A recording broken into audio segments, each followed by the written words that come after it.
Et vous le disiez, rendez-vous à l'Élysée, ce sera cet après-midi. Cette fois, l'ordre du jour sera principalement centré sur la signature d'un accord bilatéral de sécurité entre la France et l'Ukraine. Julien Gall nous explique tout. Le soutien tricolore à l'Ukraine franchit une nouvelle étape. Plusieurs engagements de la France pourraient figurer dans l'accord de sécurité signé avec l'Ukraine. Parmi eux, l'octroi d'équipements militaires à Kiev. La France se dit prête à produire 78 nouveaux canons César, mais aussi des missiles air-sol et longue portée Scalp.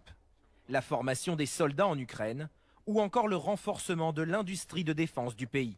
Pour les Ukrainiens, cet accord tombe à pic entre le blocage des aides américaines et une situation difficile sur le terrain. L'Ukraine est aujourd'hui dans un moment de grave faiblesse. Elle manque en fait de tout pour être capable d'assurer une défense ferme. Elle manque de défense antiaérienne. On voit que les Russes sont toujours capables de frapper les villes.